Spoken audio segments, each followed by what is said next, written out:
I've always wanted to know the answer to a question. I've been obsessed by the question of what makes the difference in people's lives.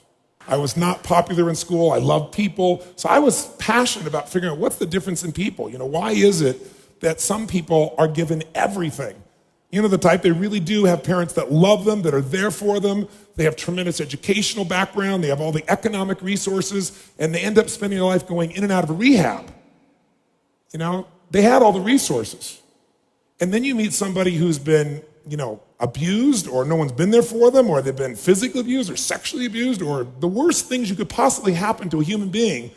And they turn out to be some of the finest human beings you'd ever meet in your life, who are out there working to help other people and make a difference. So we all want to believe that our lives have turned out because of our biography. And the reality is we can all find people with a horrible biography who have an extraordinary life, and we have people with an extraordinary biography who have a life that none of us would want to trade with. So what's the real challenge? And I believe that the challenge in relationships and in life in every area is emotional fitness.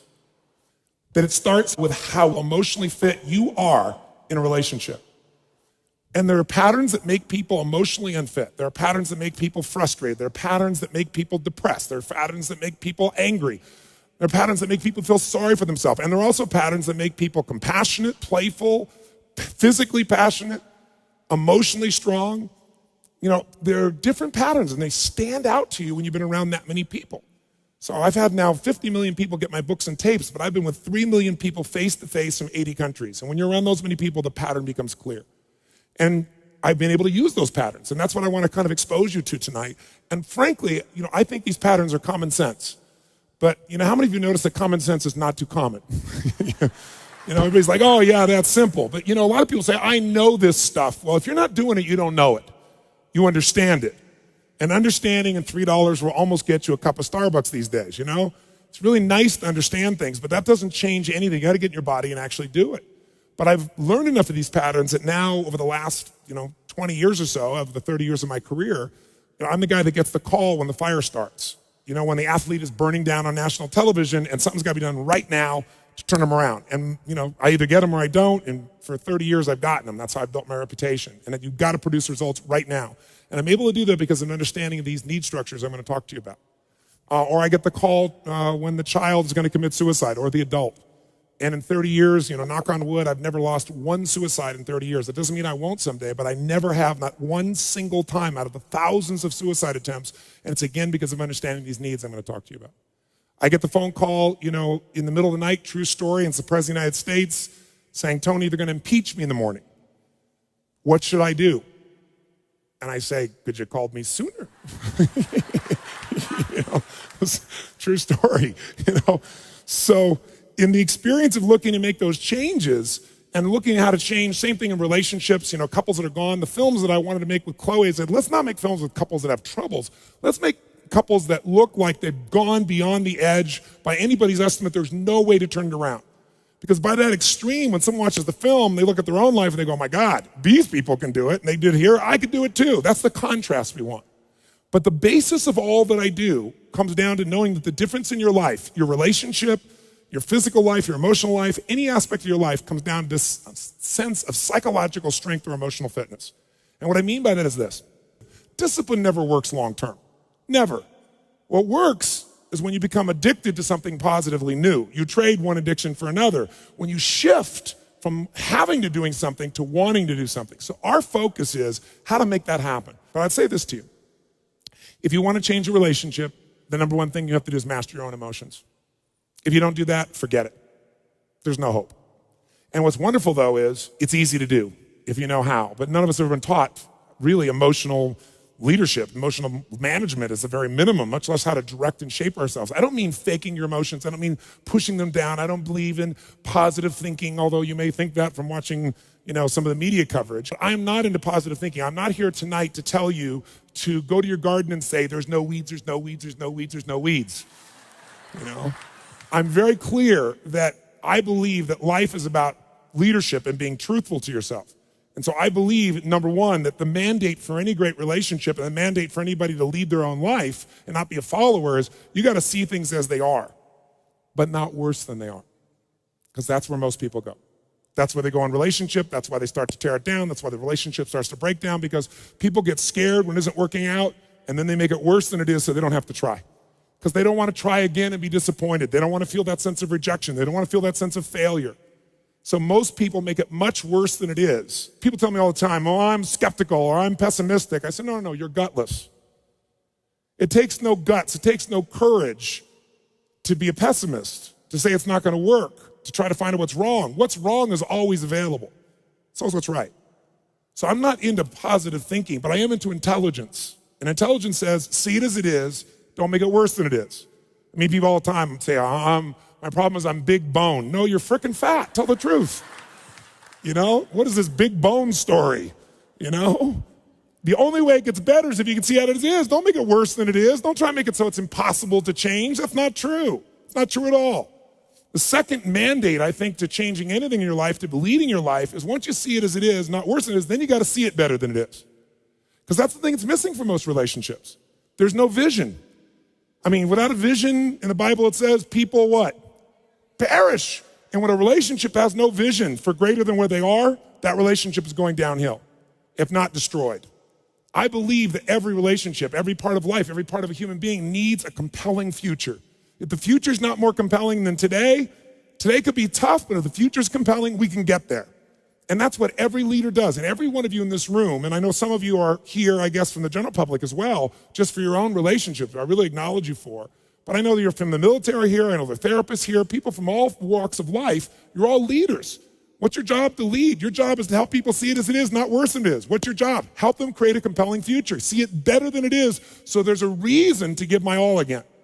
Otherwise, there's just no juice. There's no energy. Why? They'll go through the motions, complain with each other, not really believe it's going to work, and nothing will change. And then finally, the third step that we've all got to do if we're going to change our life or anybody else's is make it the way we see it.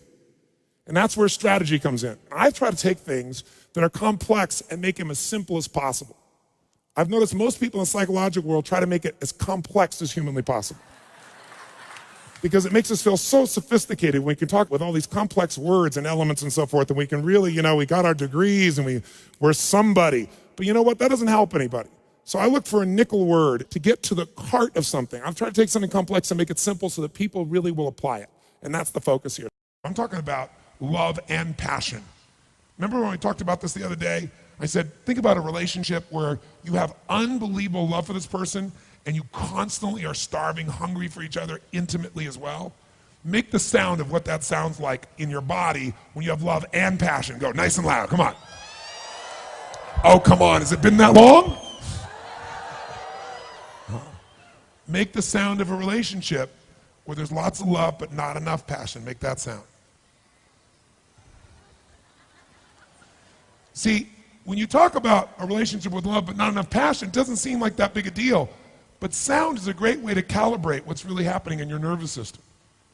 What I found in my life for years, I had a relationship with someone who was a great lady, and we had tons of love, but very little passion, and I wanted more passion. But I didn't understand what the triggers were. I didn't understand the differences in values and rules. I didn't know how to shift anything. Nobody teach you this. And so I'd be in this experience where it's like, wow, I remember being on stage vividly in a room that would have been my ultimate years before. It was at the Continental Center in New York City. There were 13,000 people in the room, 12,000 something hundred, almost 13,000 people. And I was doing my gig. And we were rocking, like what we're doing here with 5,000, imagine 13,000. And we were going full tilt with a level of intensity. It was unbelievable. And people were out of their mind. And during one of the stretch breaks, one of my partners came up and told me my company had gone public that morning. And that's the morning where my stock alone was worth $400 million. So he's Tony, you just made $400 million this morning while you're doing what you love. And I was like, shit, good morning. It was a great morning. But you know what was interesting? It was really great. It was like, wow, that's wonderful. And then what I really want to do is get right back into what I loved. It didn't, it was a cool thing, but it didn't change my life. But the biggest thing is the end of that night, I'm connecting people, high-fiving, signing, hugging people, and it's just a beautiful day. And I get home, and I'd made $400 million. I've been with almost 13,000 people. I'd done what I loved. I was on fire and alive. And I went home, and I was miserable. Because when I went home, the person I was with wanted me to be something different than what I was. Kind of like, that's why I understood Sarah May. Sarah May was trying to be something she thinks people want or people are expecting from her, but it's not her. So the person I was in a relationship with, when she met me, he's like, God, he's unbelievable. He's this powerful force of nature. He can shake a building with people and move people. And then it was like, why are you so fucking loud? I was like, loud? This is me. Right? And so what I learned to do was be something different than I really wasn't. And so when you're being something you're not, you're miserable. Who knows what I'm talking about here? Say I. And I'm such a lover. I love people. I never want somebody to not be happy. So I would always sacrifice everything to try to make somebody happy, but by not being who I was. There was nothing wrong with her. I was just miserable because I didn't understand the game. When I finally figured this process out, and by the way, guess how I did it? I interviewed people. I had a couple guy was 92, woman's 89, came to my Date with Destiny seminar, and these two were physically all over each other all the time. I mean, so much so it was like, get a room. I mean, this is hard to watch, right? And everybody in the whole seminar noticed it, so I finally brought them on stage and interviewed them.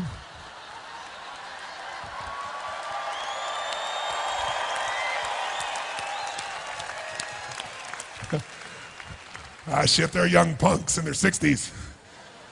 So I bring this 92-year-old man, this 89-year-old woman up, and I said, I got to interview you guys. So I'm interviewing them. I said to him, I said, tell me something.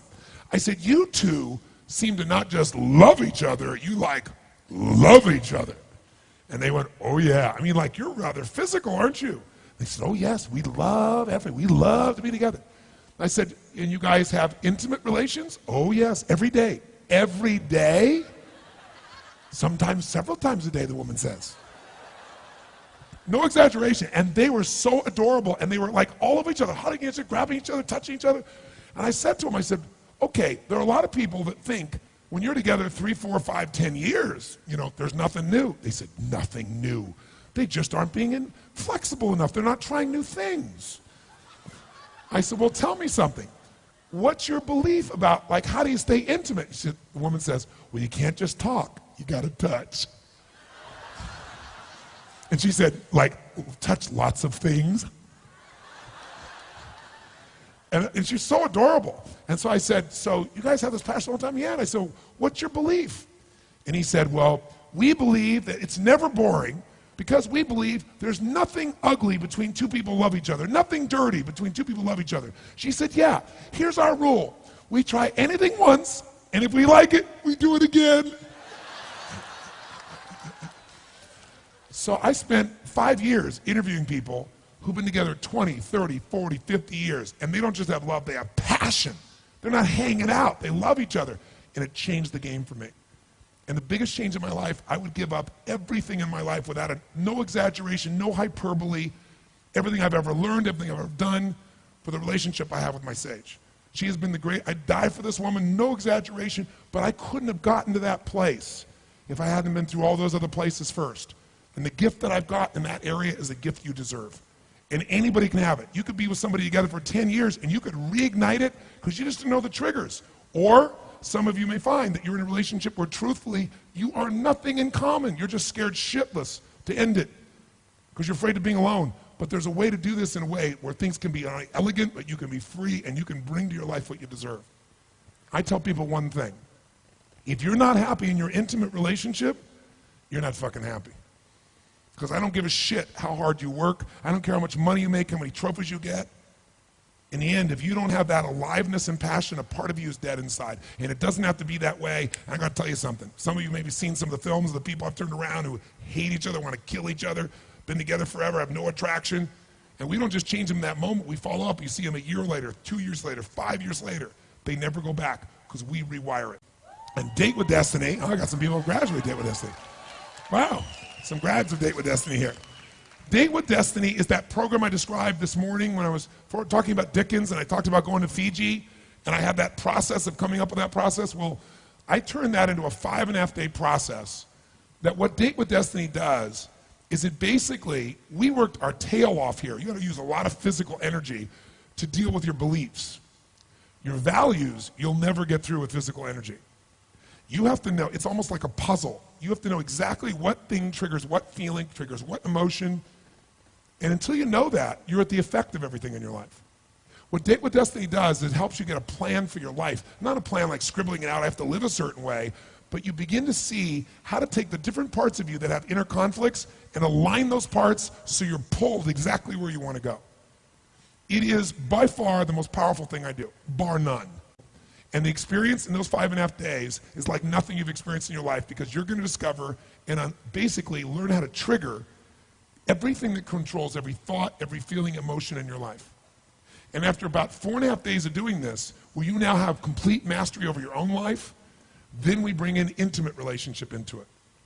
Because what happens is, you get somebody that really has problems, and they put them with somebody else who loves them, who also have problems, you got big problems. Once you got yourself wired, now you can figure out how to create a relationship at the level you want. So, here's what I want you to know. How many of you would like to go to the next level of this process? Say aye. Then you got to deal with the two issues that always show up, time and money. Here's what I'll do. I'll handle the money side from my guarantee.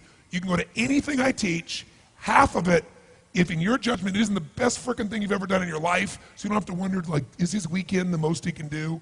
This is nothing compared to where we're going. But you be the judge. You can get it all back. So you can go home if you decide to do this and tell somebody, I'm going to steal from him. I'm going to go half the program and take it all for free. You won't. It'll transform you. So that's number one. So you don't have to have any fear or wondering, is it worth it to you, or am I taking a financial risk? Zero financial risk. But you're going to have to come up with figuring out how to change and get through the time. School teachers, owners of businesses, whatever. But what I'll tell you is, it'll transform your life. This is the time you make an investment in yourself that'll go beyond anything you can imagine. Let me tell you about Date with Destiny. Here's what I'll tell you. Go. Go. Trust. If you trust me at all, if I did not betray your trust here, tell you, go.